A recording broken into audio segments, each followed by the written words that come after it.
We're the real poker girls making moves in the game. In the heart of London, we're rising to fame with a voice to be heard and a fire in our souls. We're the queens of the night and we're taking control.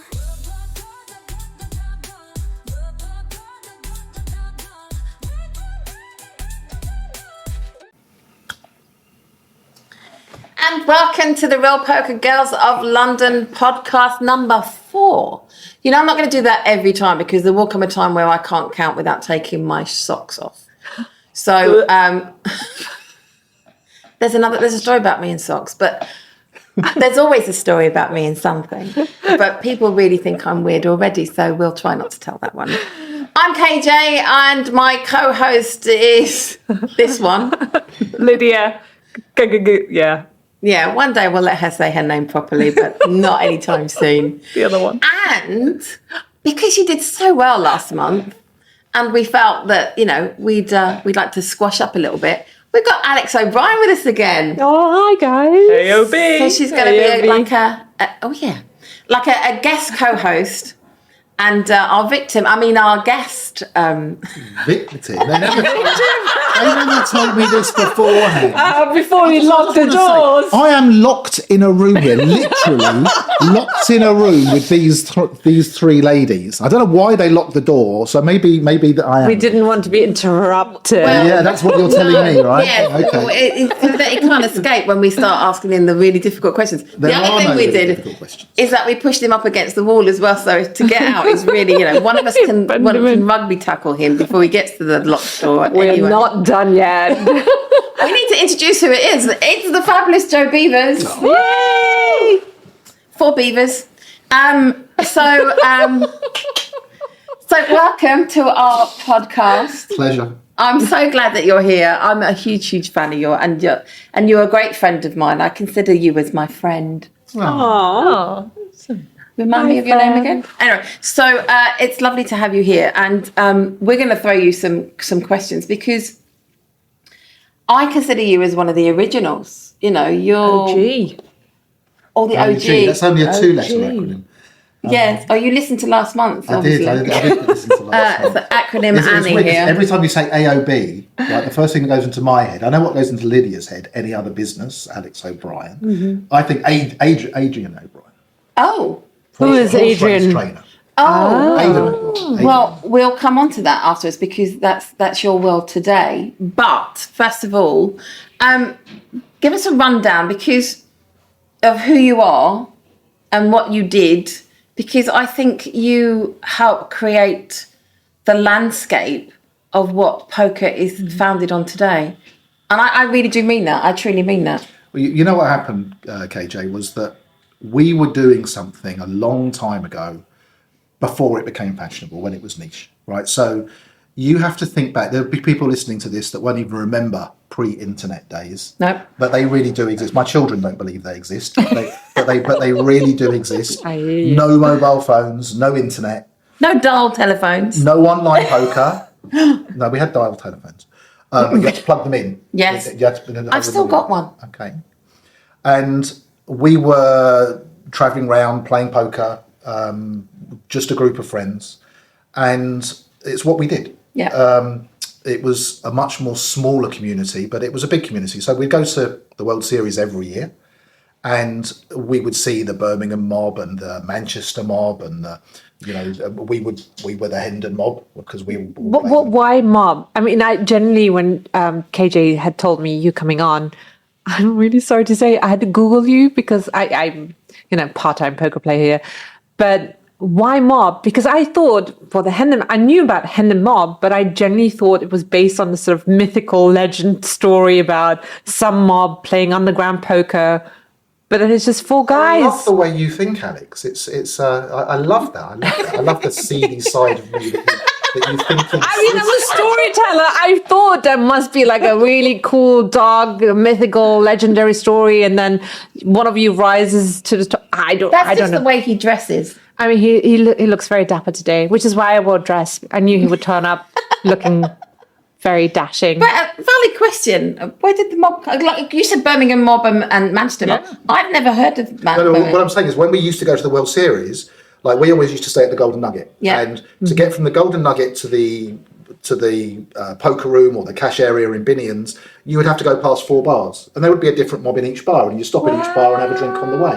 Mob as in groups of people. Group of Yes. people. Okay, Not okay. like- Sorry, English Not not my mob first language. mentality. Okay. Not mob. No, it's a mob as in a group of Okay, a group alright. of people, a group of people. But, Sure. but we were called the Hendon Mob because I used to run a poker game in Hendon, in my flat in Hendon. We had a room that was just a poker room, full-size poker table. We had a snooker light over it, like a drop snooker light, and it was just a poker room. And so we would walk. So there'd be lots of regulars in this game, and some of those regulars were Ram, Barney, and Ross. Yeah. And we would travel together, and we would walk into the Victoria Casino. Swearing at me. Sorry about that. There are other very good casinos you can play in, particularly on the corner in Leicester Square. And people would walk into a casino, and people would say, "Oh, it's the Hendon Mob." So that was it. And I love that. See that? I love that. I love this origin story Yeah, me better. too. I like that. I like the shady one better, but I was thinking like gangsters, smoky underground dance, swinging whiskey, maybe some, I don't know, cool looking girls as girlfriends or wives. we got 3 lots cool of looking girls already, I think. Yeah. Smooth. I love that. I love because I didn't know the origin. I love origins. I look up origins. I didn't know the origin of the Hendon Mob. We actually have a birth certificate.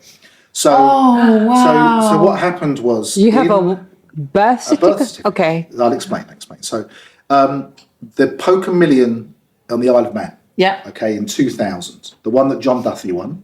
The final was going to be live on Sky. Well, it was live on Sky. Live poker on Sky in 2000 seems unheard of. So we were trying to get sponsorship to go and play in this tournament. I think it was £3,000. And I wrote 40 letters to different companies, Red Bull, William Hill, Sporting Index, British Airways, lots of travel companies, bookmakers, gambling firms, those kind of things. And I said, listen, we want to go and play this tournament. We're going to be, we're going to be filmed. The final's going to be live on Sky. Will you sponsor us? I wrote 40 letters. I got about 15 replies. Most people didn't reply. So of the ones that did reply, it was thanks but no thanks, very polite. Red Bull sent me 2 cases of Red Bull. They said, we are committed to our extreme sports and we love the idea, but we're committed to our extreme sports and we don't have the stuff we don't want to get involved, but we're going to send you something. And they said 2 cases of Red Bull arrived. I was up for 3 weeks. So of those 40 firms that I wrote to, I think 24 or 25 of them eventually finished up with an online poker room. No way. Wow. Paddy Power, William Hill, even I think did EasyJet have a poker room? I think I wrote to EasyJet as well. But so many of these firms didn't know what they were going to get into. EasyJet do have a online poker room, but you have to bring your own chips. I'm heroic. So we were playing on.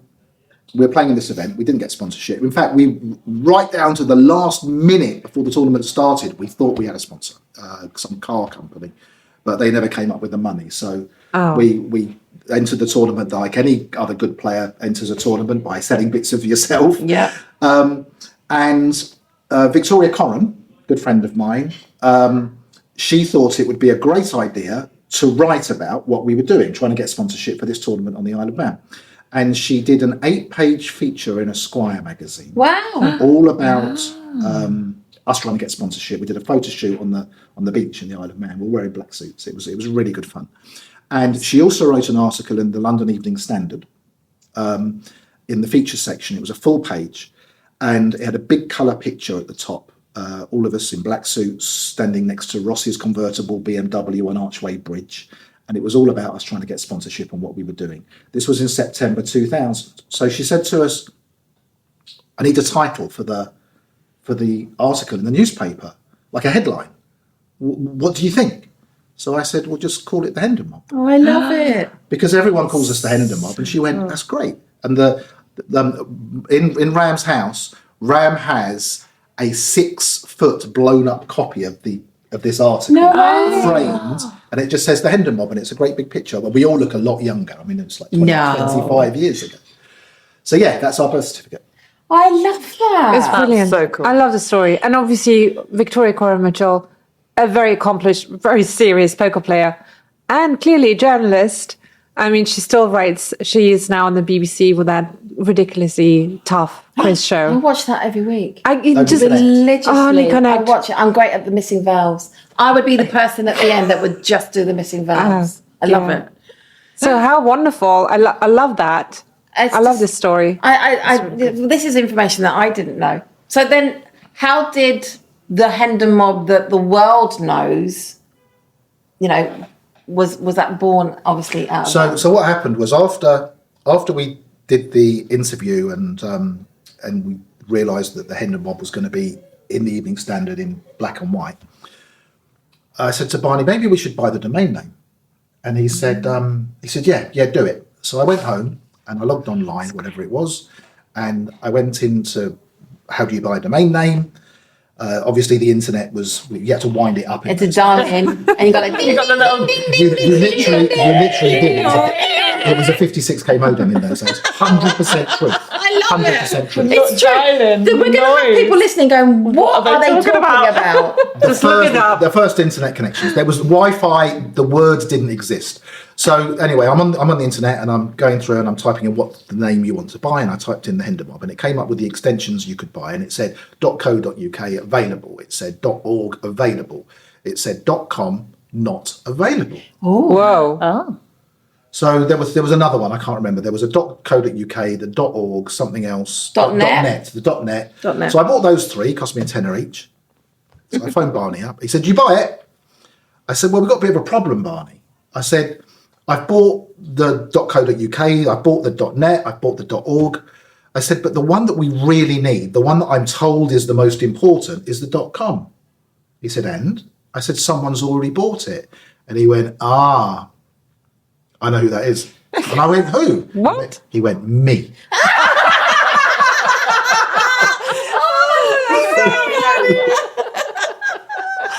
But there was another really nice story about 56k modem. So Kevin O'Connell, do you know Kevin O'Connell Yes. and Howard Plant? Yeah. Two amazing guys, really good fun guys, very good friends of mine. So one day they said, Howard Plant phoned me up and he said, "Joe," he said, "we're going to Kenya." I said, "Yeah." He said, this was like 2001 maybe. The website existed. The Hendon Mob website, when it was first set up, was basically a fanzine. Yeah. But once a month, Barney did a blog. Once a month, I did a tip. That was it. And we also had a Mobster of the Month where people could write in and answer questions, and we'd put their photo on the website. That was it. Like one page. So Howard said, "Joe, do you want to go to Kenya?" So I said, "What's the deal, Howard?" He said, "All you have to do is play 4 hours of poker a night in the casino." I said, "What's the rate like?" And he said, "It's this, it's that." And I said, "Okay, all right. Yeah, okay, I'm in." So we finished up about 16 of us and we all went to Kenya. Wow. And whilst we were in Kenya, the guy that used to update our website was a guy called Kevin. And Kevin said to us, he said, "Listen, we need to do the update, but there's no internet in the hotel. So we've got to go to an internet cafe to do the update." So we all went to the internet cafe, and there's 6, maybe 8 computers all in a row. Nobody in there, just the person running it. So we said, "Can we use a computer?" So Barney's written the tip, and I've written the tip, and Barney's written the blog. And so we just sat in there having a coffee. There's a little coffee place there as well. And he's uploading the site using Dreamweaver. Do you remember Dreamweaver? Oh yes. Okay, No. so he's the internet cafe runs on a 56k modem. Okay, so he's doing the upload. I said, "How long will it be?" He said, "About 20 minutes." So the upload starts. Someone walks in, sits down, starts using the computer next to us. 3 minutes later, 2 more people walk in. They start using 2 more computers. Within 5 or 6 minutes, every computer's being used. And our 20-minute upload is now 2.5 hours. Oops. Right? So I said, "What do we do?" He said, "Well, it's halfway through. If I stop it, I've got to start it again." Yeah. So we all sat there. So we said, "Well, what are we going to do?" Someone said, "Do you want to get a deck of cards?" And I said, "Not really." So we carried on drinking coffee. And Barney said to me, he said, "Joe, maybe we could I said, I know what we could do. You know, like people bought Coca-Cola.com and sold it for a load of money. I said, think of all the poker domain names that you can possibly think of, and we'll buy them. So we went to a website, we typed in Legends of Poker, available, buy that one. We typed in Poker Ashes, available, we'll have that one. We bought 50 domain names. Oh my God. While you were in Kenya? While we were in Kenya, only because we were in the cafe for so long. So we ended up with a portfolio of poker domain names. We sold Legends of Poker to the Bicycle for $5,000. Around about the same time? No, 6 or 7 years later. Gotcha. Okay. We sold Poker X for $20,000. Wow. I sold Poker Ashes. We bought Poker Ashes. Okay. And I think it was 888. I don't know if I'm allowed. Other websites do exist. I think they set up a tournament called the Poker Ashes online. And they wrote to me by email and they said, we own the trademark Poker Ashes. We want the domain name. I said to them, listen, pal, in 2001, we went to Melbourne Crown Casino, the Hendon Mob, played the best 4 Australian players they could put together, and we played the Poker Ashes. This was 6 years ago. We've owned the domain for 7 years. We did the Poker Ashes on the roof at Crown Casino with Shane Warne, and we had a photograph in the News of the World newspaper with us and Shane Warne playing the Poker Ashes. You're so famous. No, I'm not. No, I'm not. So, More big time than you. Oh, do you know what? I'm sitting here. You are more big time than me. so I said to 888, I said, we own the domain name in good faith. I said, but so I said, so they said, well, we want it for this promotion. So I said, well, you've got 2 choices.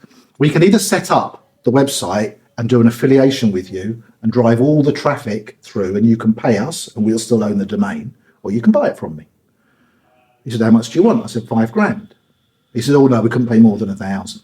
Anyway, a week later, they paid the $5,000. So being in that internet cafe, thanks to Howard Plant, we owned so many domains. We owned pokerdomainnames.com. We owned ladiesofpoker.com. No way. Right? We owned, like, if you search for any of them now, obviously you won't come up with a new one. No. But this was 25 years ago. So yeah, that was 56k modem. So for people that are listening going internet cafe and that puzzling them, it's what you call Starbucks these days. True. Yeah. True story. True story. So then fanzine. So when did it move from a fanzine into, calendar of festivals, results and everything else? We were really lucky. So Kevin, who did our update, that was 1 page a month. And then we started to do a bit more. We got off a sponsorship, first proper sponsorship in 2003. We signed a big deal with it was Prima Poker. It doesn't exist anymore. And they had, it was a really big deal. We headlined $1 million sponsorship deal, and they had a Fifth Avenue media company in New York that basically got us into every single newspaper and magazine around the world that you could possibly imagine, promoting Prima Poker. Yeah. What was the question? How did it move? So how did Hendon Mob move into what we know today? So we got a small office and we started having some staff and doing some updates. And one day we needed a new web guy. So we started interviewing. And Barney, I, and a friend of Barney's called Adam, who was very technical, very computer whiz kid. He came in because he had the knowledge of what to do. And this guy came for an interview, a guy called Jim. And we were advertising to pay someone, I think we were advertising to pay them £16,000 or £18,000 a year. This would have been about 2004, maybe 2003, something like that. And this guy came in and he was so overqualified. He was on contract and he was earning £400 a day. Wee. And we said, what are you even doing here? And he said, I want to work for you. He said, I don't need the money. I want to work for you.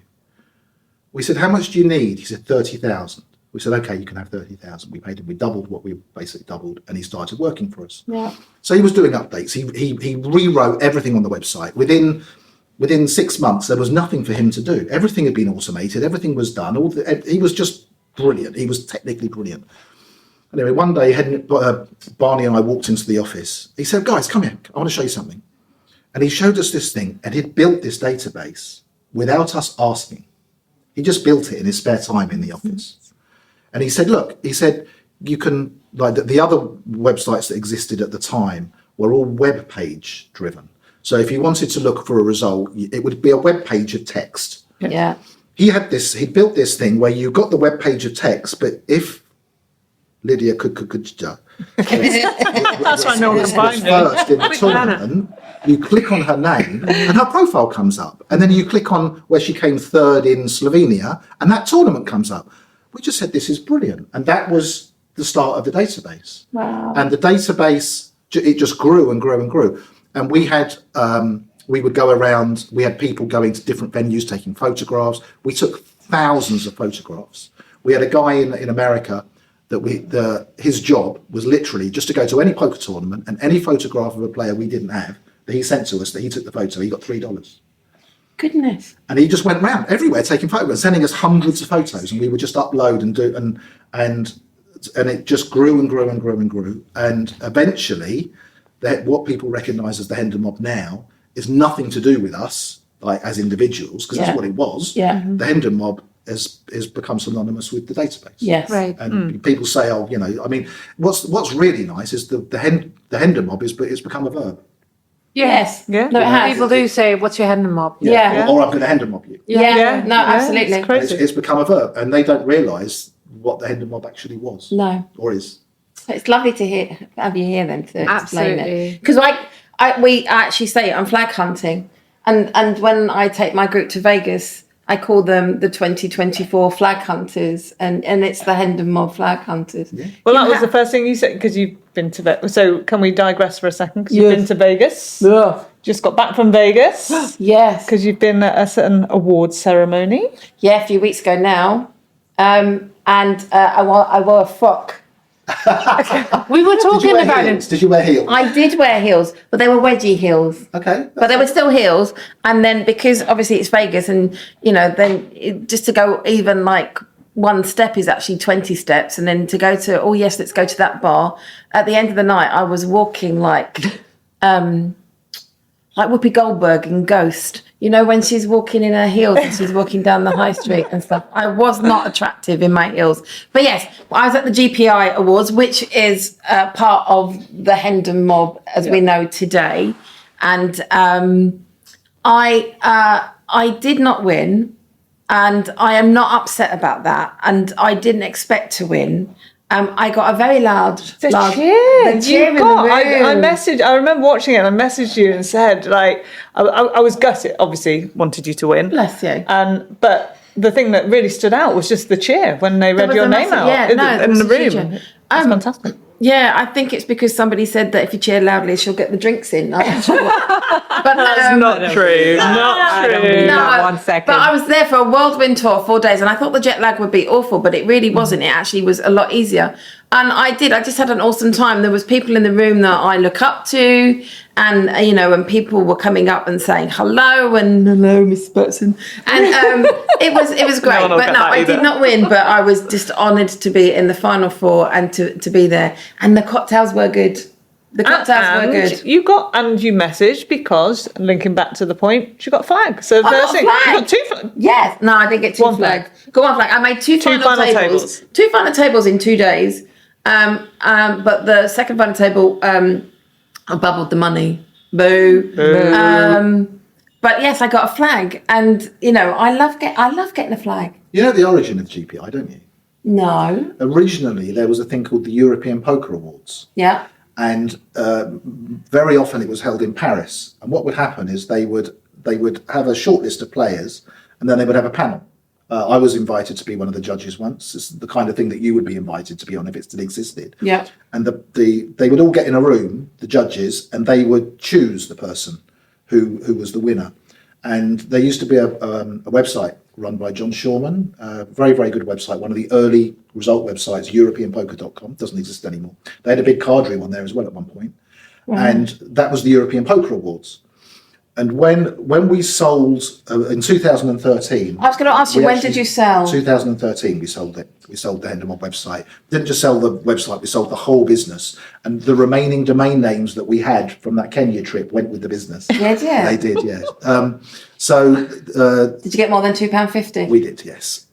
So we sold the website and the business to Alex Dreyfus. Yes. Formerly Chili Poker. Probably remember Chili Poker. I know Alex Dreyfus as Alex Dreyfus. I didn't know it was Chili Poker. Yeah, he was Chili Poker, and he had some great plans with the Hendon Mob. He's obviously brought it on much more, and he developed the GPI, Right. and that became part of the. If you look on the Hendon Mob website at the bottom, something has a group of companies, blah blah blah. Hendon Mob this. I can't remember the names of all his companies, but GPI is part of it, and Yeah. GPI is his. So, Yeah, got you. Because the Global Poker Index is a huge thing. I mean, a lot of people put a lot of faith and stock into that, and Rising Star and most flagged. There was an award at the award ceremony, and it was the Hendon Mob Player of the Year, and it was. For this year, it was based on how many flags, and he'd been to 52 countries and got a flag in 52 countries. That's pretty Wow, amazing. that's That's amazing. pretty awesome. Yeah. I don't think I've got 52 flags. It was Rhonda's. That is Yeah, pretty Rhonda's. amazing. But Global Poker Index is derived from the data in the Hendon Mob. In the Hendon database. Mob. See how things evolve. It's awesome. Do you miss being part of the Hendon Mob? That that entity. Well, I mean, I'm always going to be a member of the Hendon Mob. Yes, But but the Hendon Mob, as in the database, as well, yes and no. I mean, towards the end, like the customer support stuff is pretty insane, and there were a lot of tax implications with poker winnings in particular countries. yeah, still is. And certain governments and certain countries were using Hendon Mob data Oh, to tax interesting. Yeah. and we had big arguments, and we would have to write to various organisations and say you can't use our data. There's obviously we're protected. Some people didn't listen. We'd moved on a bit since then, and when we sold it, we had a different guy doing the database, Marius. I think you met Marius. I think. Yeah, Lithuanian Marius, and he was absolutely brilliant. He's a very good friend of mine still today, and he would manage everything. But so he would say to me, Joe, we've got another spider. These organisations, they would get electronic spiders to trawl our website and get the data. and you could track that. Yeah. He could track it. He was technical whiz kid, and he would track it.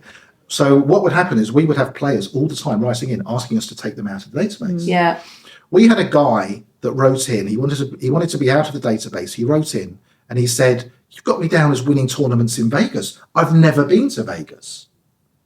oh, So I was like, "You've never been to?" No, I've never been. I've never ever been to Vegas. Anyway, I found a photograph of him winning a tournament in Vegas. Oh my This is what it was like.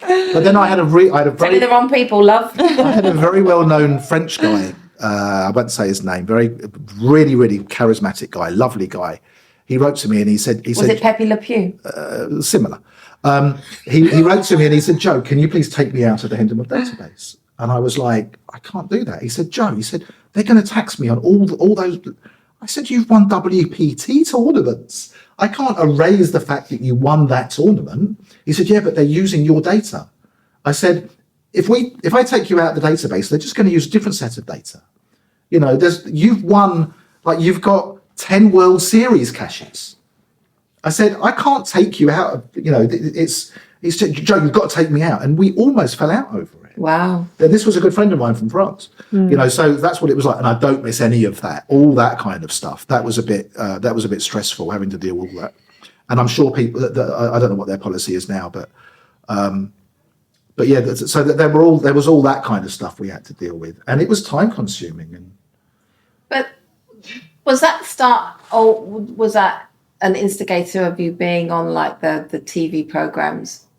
What came first? Like you did Poker After Dark, no, you're thinking of late night poker. late night poker.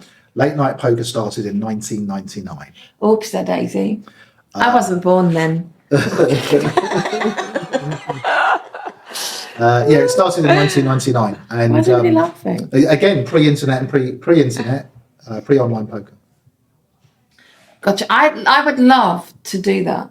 I'd love, do you, I'm putting you on the spot now. Late night poker was a huge amount of fun. It was. So here's the thing. I've got a studio. I've got the kit. Do you reckon that we could get you and your mates together and get you in and doing a late night poker? We probably, you could probably do. You could get a table full of characters and some of the old faces. You know what? It's quite sad when you look through it's not that long ago, but when you look through the list of people that were on late night poker that are no longer here. Yeah. No, indeed. Yeah. No, indeed. I mean, Nick Cerameta, who was one of the founders. He was the guy that originally invited us on the show. He's no longer here. Dave Colclough, Hamish Shah, Marcy Wilson. So many people. With Devilfish, Dave Elliott. Yeah, Dave Elliott. Dave Elliott won the first ever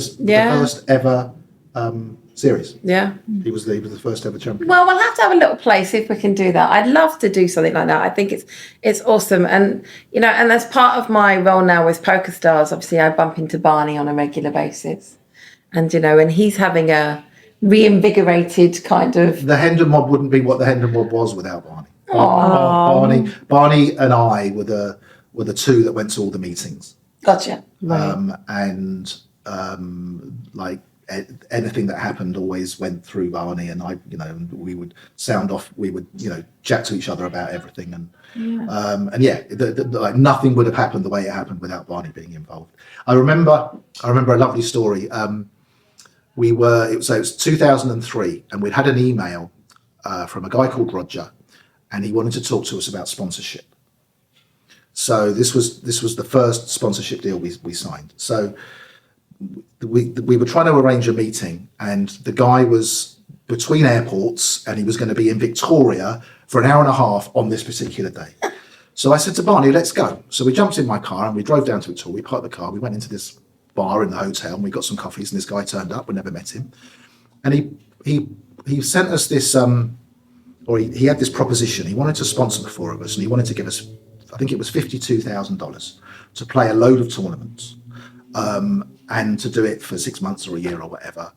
And it was a pretty amazing deal. Poker sponsorship before this hadn't existed. So he said to us, what do you think? And Barney and I looked at each other, and Barney said, why didn't you make it $1 million? And he went, what? So the numbers again, 52,000 was on offer. Yeah. You asked for 1 million. Yeah. Okay. And the guy said, Barney said, listen, if you make it $1 million, all the publicity that you want comes from the headline amount. The Hendon Mob signed $1 million sponsorship deal. If you make it 52,000, you'll get a hiccup. You'll get a bit of media. Make it $1 million, it will be everywhere. You'll get $1 million worth of publicity in the first week. So the guy said, yeah, maybe we could do that. So as we got back in the car, and as we drove away from Victoria, I said, Barney, are we as big as he thinks we are? And Barney said, no. We're gonna be. That's a great story. Yes, Barney this is talked to awesome. Barney talked That is. I've got a question, Joe. Go on. So I'm not a journalist. I'm a pig farmer, apparently. but the best pig farmer the record ever. Obviously. Doing a bit of research before you coming in today. The elegance. The elegance. Where does that come? So for those that don't know, when I'm using a Wikipedia as an accurate source of information, it comes up as your nickname. Yeah, it was my nickname. Well, it is my nickname still. What happened was when Vicky wrote the article in the London Evening Standard, she kind of gave all four of us, or we put together 4 kind of like jokey nicknames. So Ram was the looks, because he was the good looking one. Barney was the humour, because he was funny. That would be me, by the way. Ross was the glamour, because obviously he was the actor and he was like in all the shows. And because whenever I played poker, I would always wear a suit and be quite smart, I was the elegance. And don't you're think still I've wearing a suit. Yeah, I don't think I've ever seen you not in a suit. Yeah, I had the suit a long time. Is it the same one? And so today, I know that you still play poker, I do. but you're more like cash games, going and sitting having a good time around a cash game table and play. And you play dealer's choice. Yeah, I probably play 50 hours a month in a dealer's choice cash game in a local casino. Nice. I haven't really. I mean, tournament poker has become much more competitive. I think it requires a lot of work to be really good at it. I'm not very good at work, and I think the standard has, from when I used to win tournaments, like all my success was from '99 to about 2013, maybe. All my big successes, all the big tournaments I won. And I think the standard now is much, much more competitive. And also the way that tournaments are played has changed a lot. So you have to remember, when I first started playing tournaments, the World Series main event, the biggest tournament in the calendar, was a $10,000 buy-in, which is still the same. But you got 10,000 in chips. And that was the biggest stack in any tournament in the world at the time. See, that makes me come out in a very cold sweat. Yeah, but I love playing a tournament like that. What was the clock? It was a 2-hour clock. Still You'd 2 start hours. 25-25 and 25-50. The only hands you would play on the first day were aces and kings if you flopped a king. It was like, but there was no raising and 3-betting and 4-betting and all that kind of stuff. It didn't exist. No. If someone 3-bet aces, it was, the whole strategy was completely different. And I was very tuned into that type of strategy. So when people started, I mean, now you play the local bowl comp, you know, in a casino for 20 quid, you get more than 10,000 chips. But that was the only tournament in the calendar that gave you 10,000. The tournaments I used to play on a regular basis in my local casino, you started with 500 chips. So the first time I went to the World Series, I played the Millionaire Maker and got 1,500 chips. And that was the year that they'd actually increased the amount. That's nuts. And then but now obviously you do get considerable. It was 3 times the, was it? Did they have a set that it was 3 times the buy-in or something? No, originally, the buy-in, it was dollar for dollar. So if you played a $1,500 tournament, you got 1,500 chips. Played a $5,000 tournament, you got 5,000 in chips. So that was still, 10,000. Yeah. So you sort of like for like in a way. Yeah. So That's then, how it was. I played my first World Series event, not the main event, in 2014 or 2015. And that was it. So the Millionaire Maker was $1,500 and you got 1,500 chips. I think it was like 2016, 2017. That's when they said, right, you're going to get 3 times the amount that you buy in. And then obviously, as you said, it's evolved now, you get your deep stacks and you get your 30Ks, your 20Ks, your 50Ks, your 60Ks, etc. I could not sit down now with 500 chips. But then again, there are no 25-point chips in anywhere or 50s anyway. They used to be, I mean, that was a time. So what do you do today? What's your day-to-day? What does your day-to-day I'm a look man like? of leisure. No, I mean, Are you a kept man of leisure? no, not really.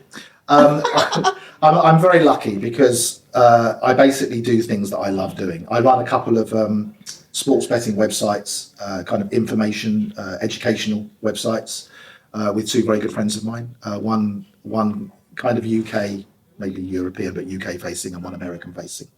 That takes up a little bit of my time. I have a gaming license 3 years ago, just after when COVID was going. Obviously, there was no sporting events, there were no crowds, there were no bookmakers at racetracks, and I got introduced through a very good friend of mine to a bookmaker that wanted to retire and wanted to sell his pitches. It sold a lot of them, but he had a few of his crown jewels, if you like, left. And I went for dinner with him and my friend, and we finished up doing a deal. And I applied for a license to the Gambling Commission, and I got licensed to be able to work as a bookmaker on a racecourse taking bets.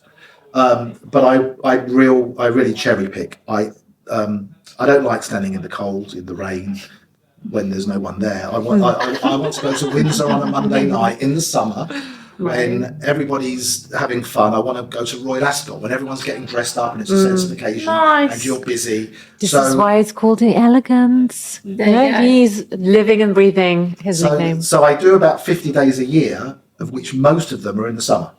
Right. And I basically I have a really, really good team of people working with me. I think there's 7 of us now. So at some racetracks, I have as many as 3 pitches. So, wow. so I just bought another one at Windsor. I bought a really good one at Windsor, one of my best pitches. I'm really, really happy about the buy. So now I have 3 at Windsor. So is it all about location at Exactly, the races? 100%. So, so yes, the better books, the more expensive pitches will be on the front row, on the corners, Oh, because or in the aisles where Right. you get people flow, where you get the traction. and yeah. and where the bookmakers are at the back, in the middle of nothing. They would be the cheaper pitches. I mean, you can buy a bookmaker's pitch for 50 quid, but if you wanted to buy number 1 at Ascot, it would be in excess of $250,000. Wee. Obviously, I'm not buying the 50 quid pitches, but No. I'm also not buying the $250,000 ones. Right. But I have 3 at Ascot, I have 3 at Windsor, and I have 3 at Fontwell. But Fontwell's the only place I go in the winter. What's your? Is it Joe Beevers? Yeah. It's your name. Yeah, I trade under my name, Joe Beevers. And so, would you put your name on somebody? Would you sponsor somebody either in poker or in horse racing or something like that now? Would I sponsor? Well, I mean, yes. I mean, sponsorship is a nice thing to do, but effectively, you do it for fun. You don't like. Yeah. You know, KJ, you've not got room for any more patches. So I'm just putting that out there. 3 patches is enough. You know what I mean? I suppose there are lots of bookmakers that sponsor races. Yeah. I don't think that would be a good investment for me. No. Because I only do 50 days a year. As Yeah. a particular track. The return on investment would not warrant it. I don't take bets online. I don't take bets over the phone. I'm not licensed for that. I'm only No. licensed on particular days at particular tracks. On the pitches. So whereas certain bookmakers, big and small, sponsor certain Yeah. races or race meetings. One, I'm nowhere near that kind of level, and 2, I don't think it'd be value for my money. The reason why I asked is because I want to backtrack a little bit, because you were saying that like sponsorship for poker really didn't exist, but you've won quite a few patches. You've been sponsored, haven't you, in quite a few? Yeah, I've been sponsored Arenas. probably. God, I've got to thinking about it. I feel like a tart. An elegant one. Yeah, a Bakewell tart. I've a cup of tea and a Bakewell tart, please.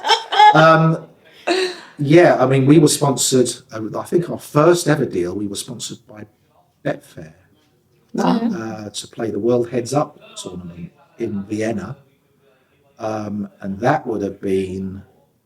Oh my God, that might have been about 2000. It's only a small deal.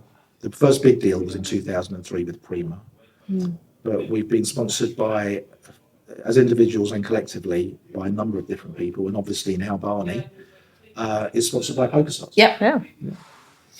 Cool. Well, each time we do one of these, I do a little top trump poker. It's just like a little quick fire, first answer that comes into your head. Okay. And I'm really intrigued to see what you're going to come out with. I think this could be awesome.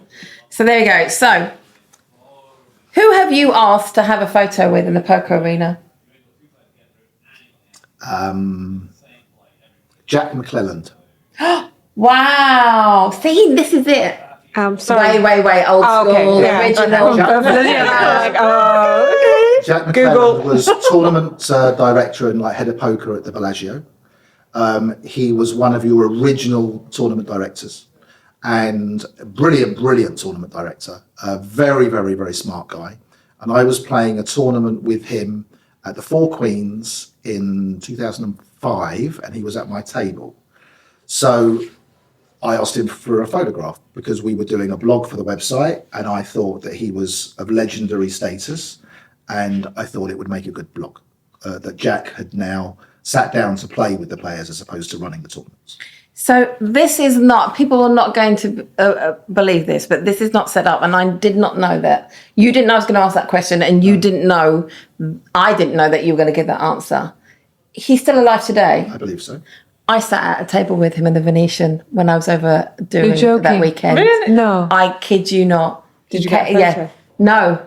Everyone kept calling him Jack. And then the guy next to, actually, no, I lie. It wasn't the Venetian. It was at the Wynn. And everyone was calling him Jack. And he was giving people tips on the basketball for that day, for the college basketball. And then the guy next to me, and he said, there's your original tournament director. And I kind of didn't put two and two together until you've just said that. When we had the Animal website, we obviously we got contents and stuff. And one of the things that Barney and I put together was we put together a series of articles called "You Are the Tournament Director." So what we would do is we would come up with a scenario. Very often they were scenarios of something that really happened. Something was like, "Oh my God, what do you do in this spot?" And it was controversial and how do you rule? So we took these ideas and then we would send them to all the top tournament directors. They all agreed to give us their ruling. So on the original panel was Jack McClelland, Matt Savage, Thomas Kremser. We had a series of different tournament directors. I think we might have had Jeff Lee, who was from the Vic. He was the poker. Swearing at me again, by the way. Sorry. This is years and years and years ago. And they would have all their different rulings. And Jack was one of the originals. Him and Matt were obviously the main two. Matt Savage was the original tournament director at the World Series of Poker when he was at Binions. Yeah. And then we would do the mob rule. So the Hender mob, how we would rule. And we would collate it into an article. And there were there were dozens of these articles over a series of years. And it became like, if you want to know the ruling, go and read that article. Because it educated people how to think about that scenario and how it could be ruled in different ways and why. It was a brilliant series. I wonder then if you can take credit of then with Matt Savage, obviously then creating TDA. No, that's all down to Matt. Yeah, I know, but but with collecting all the rules and seeing that there were so many different rules. That's the best tournament director I've ever seen. Yeah, no, smart, quick thinking, fair. I remember I had dinner with Matt once at the Ivy. He thought it was really funny. You know, the Ivy in London. Yeah. Yes. Yeah. The original one, clearly. The original yes. one. The one and only, yeah. Yeah, he was like, where are we going for dinner? I said, we're going to the Ivy. He was like, what? He's in town? I said, no, we're going to the Ivy restaurant. These are supposed to be a quick file. There you go. Who haven't you or would you not ask to have a photo with? This is such a controversial question. Oh, I'm definitely in the AOB camp. Walker Soof. You got 2 for 2 there, Will. Who's the person that you're most proud to have won a pot from? The Hender mob, throughout their time, we had different challenges. So we went to Australia, and the 4 of us played the 4 Australians. We went to France, and we played the 4 best French. We went to Dublin, we did with all different trophy events, and we played the top 4 Irish. Okay, so when we were sponsored by Prima came to us and they said, set up, I know it's quickfire, sorry. They said they wanted to do a tournament that had never been done before. So we said, you want to go and do a tournament in Monte Carlo? No one's ever played poker in Monte Carlo. There's no poker there, there's no card room. And they created the $25,000 buy in Monte Carlo Millions. They said to us, who do we get to run it? We said, Matt Savage. Yeah. Okay. And what was the question? Who have you been most proud to win a pot of? Okay, so when we were there, Full Tilt was brand new. And the 4 of us with Prima set up a challenge to play 4 Full Tilt pros. And I played Phil Ivey, heads up, in Monte Carlo. There's a clip of it on YouTube somewhere. I mean, it was about 2004, I think. I played Phil Ivey heads up, and we got it all in. I had 9s and he had 8s. Whoa. Don't you get goosebumps listening to this? I know. I could sit here for hours. Yes. All your story. And my hand stood up and I beat him. Yeah. He was so pissed. Did he sulk? He did, yeah. He was really annoyed with himself that he managed to get so many chips in with 2 8s. Because obviously he's a far better player than I would ever be. Probably the best player I've ever played. You can do one thing that he can't though. You can say I beat Phil Ivey. He can't say it. Heads up in Monte Carlo. Heads up Monte Carlo. I'm going to Monte Carlo for the first time this year. I can't wait. It's amazing. What about bluffing? Who's the person that you've bluffed and gone? Yes. I never bluff. I've always got it, KJ. You see, I owned up to it last time I was on. I said I bluff all the time. Yeah, there you go. He says that he's always got it. I've read that on the toilet wall somewhere. Best poker experience. I mean, how could you pick one? I don't know that you could. My favourite poker experience was just like pre-internet, pre-online. Mm-hmm. You know, pure poker. When it was just us. You know, turning up at Binions. You know, with with your money and just playing. Playing your heart out. I love that. I'm very nostalgic, very romantic. But you have just the best stories to do so. To a point where I'm not going to ask you this next one because I don't think I want to know an answer. And I'm not sure that you would have an answer. And it's normally who would you avoid in a poker room? And I don't think that you would avoid anyone. We'll see. Oh, same again. There you go. 3. No, I don't think I would avoid anybody. No, I really don't. You know, I think your stories, as I said, I could sit here all night and everything else too, but will hurt the ears of those people listening at home. Mr. Beevers, it's been an honour to have you in here with us.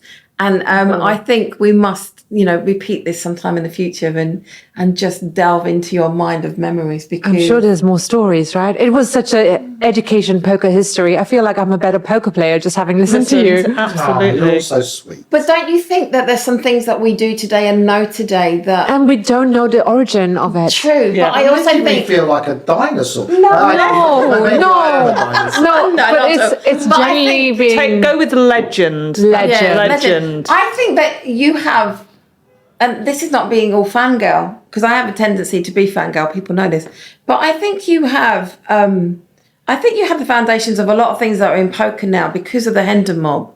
You have a footprint in how poker is today. I really do. Global, worldwide, everything. I've been very, very lucky. It's because you don't bluff.